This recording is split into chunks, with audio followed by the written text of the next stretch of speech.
Hi friends, welcome to சமையல் செய்.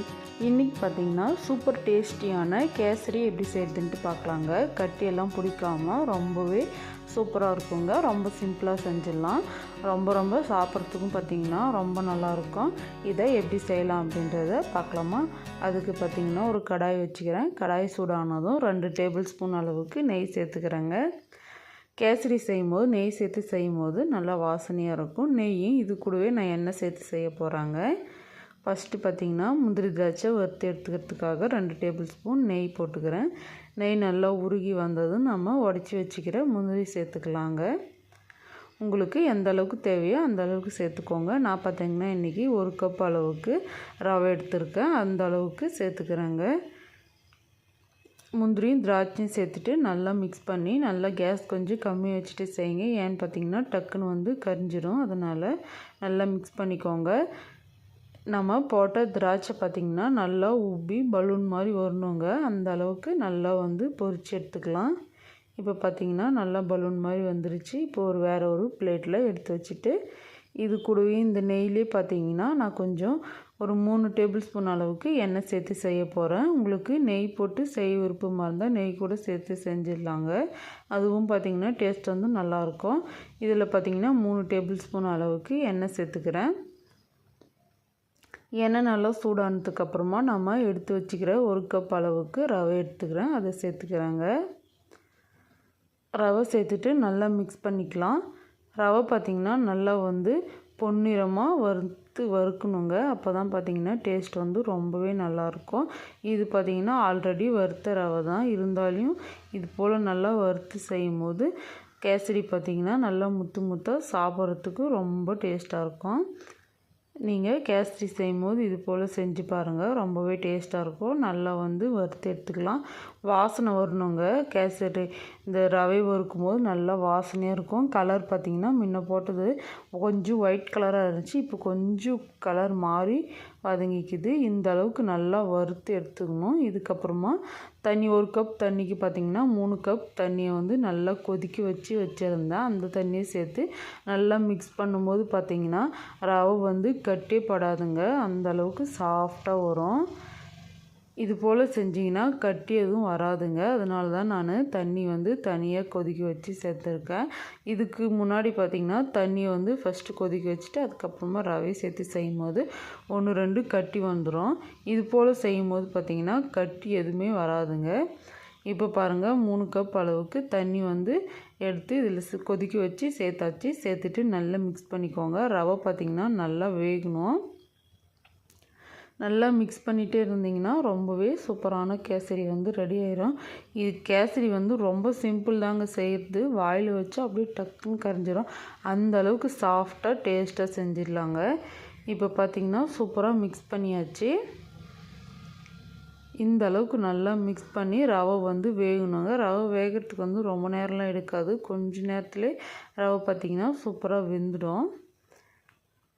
இப்போ பார்த்திங்கன்னா இனிப்புக்கு பார்த்திங்கன்னா நான் சர்க்கரை சேர்த்துக்கிறேங்க. சர்க்கரையும் இது கூடவே மில்க் மேட் சேர்த்துக்கிறேன்.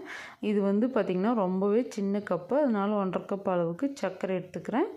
இப்போது மில்க் மேட் சேர்த்துக்கிறேங்க. மில்க் மேட் சேர்த்து செய்யும்போது பார்த்திங்கன்னா கொஞ்சம் க்ரீமியாக ரொம்ப டேஸ்ட்டாக இருக்கும். பால் சேர்த்து செஞ்ச மாதிரி அவ்வளோ டேஸ்ட்டாக இருக்குங்க. அதனால இது சேர்த்து செய்ய போகிறேன். இது ஆப்ஷனல் தான். உங்களுக்கு தேவை இருந்தால் சேர்த்துக்கோங்க. இல்லை அப்படின்னா சர்க்கரை மட்டும் கூட சேர்த்து செய்யலாங்க. அதுவும் பார்த்திங்கன்னா டேஸ்ட் ரொம்பவே நல்லாயிருக்கும். மில்க் மேட் சேர்த்துட்டு இது கூட பார்த்திங்கன்னா ஏலக்காவும் சுக்கு இது கூடவே சோம்பு இதெல்லாம் நான் ஏற்கனவே வறுத்துட்டு பொடி பண்ணி வச்சுருந்தேன். அந்த பொடியை பார்த்திங்கன்னா குட்டி டேபிள் ஸ்பூனில் 2 டேபிள் ஸ்பூன் சேர்த்துட்டு நல்லா மிக்ஸ் பண்ணிக்கலாம். நல்லா வாசனையாக இருக்குங்க. இது சேர்த்துட்டு நல்லா மிக்ஸ் பண்ணிக்கணுங்க. டேஸ்ட் பண்ணி பார்த்துக்கோங்க. உங்களுக்கு இனிப்பு தேவை இருந்தால் இன்னும் கொஞ்சம் சேர்த்துக்கலாம். இதுவே இனிப்பு பார்த்திங்கன்னா கரெக்டாக தாங்க இருக்கும். நான் சேர்த்துக்கல.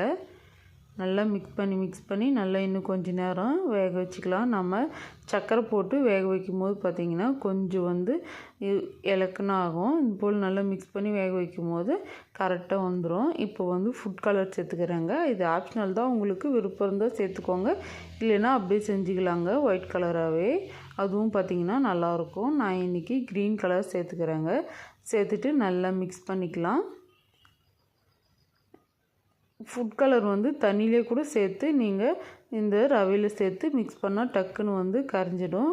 இது பார்த்திங்கன்னா இது போல் செய்யும்போது இன்னுமே நல்லாயிருக்குங்க. ஏன்னு பார்த்திங்கன்னா இந்த ரவையே இன்னும் கொஞ்சம் நேரம் நல்லா வந்து ரோஸ்ட் ஆகும்போது வந்து கேசரி வந்து அவ்வளோ டேஸ்ட்டாக இருக்குங்க. ஸ்பூன் நம்ம எடுத்து சாப்பிடும்போது பார்த்திங்கன்னா ஒட்டாமல் வரும். கடாயில் பார்த்திங்கன்னா ஒட்டாமல் எந்த அளவுக்கு சூப்பராக வந்திருக்குதுன்ட்டு பாருங்கள். இப்போ இதை நல்லா மிக்ஸ் பண்ணி எடுத்தால் சூப்பர் டேஸ்டியான கேசரி வந்து ரெடி ஆயிருங்க. இதில் பார்த்திங்கன்னா 1 டேபிள் ஸ்பூன் அளவுக்கு லாஸ்ட்டாக வந்து நெய் சேர்த்துக்கிறேங்க. எப்பயும் போல தாங்க நெய் சேர்த்து செய்யும்போது நல்ல ஒரு வாசனையாக டேஸ்ட்டாக இருக்கும். நெய் பிடிக்காதவங்க எண்ணெய் கொஞ்சமாக கூட சேர்த்துக்கலாங்க. கடாயிலே ஒட்டாதுங்க. அந்த அளவுக்கு சாஃப்டாக ரொம்பவே டேஸ்ட்டாக இருந்துச்சு சாப்பிட்றதுக்கு. பார்த்திங்கன்னா நல்லா மிக்ஸ் பண்ணிக்கலாம். மிக்ஸ் பண்ணி எடுத்தால் ரொம்பவே டேஸ்டியான கேசரி பார்த்திங்கன்னா ரெடி ஆகிடும். இதுக்கப்புறமா நம்ம வறுத்து வச்சுக்கிற முந்திரியும் திராட்சையும் போட்டு இறக்க வேண்டியது தாங்க. ரொம்பவே சிம்பிள் தாங்க செய்கிறது, ஆனால் ரொம்ப டேஸ்ட்டாக இருக்கும். இது எல்லோரும் செய்கிறது தாங்க கேசரி. ஆனால் இது போல் யாராவது செஞ்சுருந்தீங்கன்னா மறக்காமல் கமெண்ட் பண்ணுங்கள். நான் பார்த்திங்கன்னா இது போல் தான் செய்வேன். ரொம்பவே டேஸ்ட்டாக இருக்கும். அடுத்ததாக நம்ம வறுத்து வச்சுக்கிற முந்திரி திராட்சையை போட்டு மிக்ஸ் பண்ணி எடுத்தால் டேஸ்டியான கேசரி வந்து ரெடி ஆயிருங்க. இந்த வீடியோ உங்களுக்கு பிடிச்சிருக்குன்னு நினைக்கிறேன். பிடிச்சிருந்தா மறக்காமல் சமையல் செய் சேனலை லைக் பண்ணுங்கள், ஷேர் பண்ணுங்கள், கமெண்ட் பண்ணுங்கள். மறக்காமல் கூட இருக்கிற பெல் பட்டனை கிளிக் பண்ணுங்கள். அப்போ தான் பார்த்திங்கன்னா நாங்கள் போடுற ரெகுலர் வீடியோஸ் உங்களை தேடி வரும். ஆனால் நான் சமைக்கிற வீடியோ பார்த்திங்கன்னா ரொம்பவே சிம்பிள் டேஸ்டியாக இருக்குங்க. கொஞ்சம் நேரத்துலேயே சிம்பிளாக சமைச்சிடலாம். சமைக்க தெரியாதவங்க கூட நல்லா சமைச்சி சாப்பிட்லாங்க ருசியாக. இந்த வீடியோ உங்களுக்கு பிடிச்சிருந்தா பெல் பட்டனை கிளிக் பண்ணிக்கோங்க. அடுத்ததாக எந்த சமையல் வீடியோ செஞ்சு வீடியோ எடுத்து போடலாம் அப்படின்றத மறக்காமல் கமெண்ட் பண்ணுங்கள். பாய்.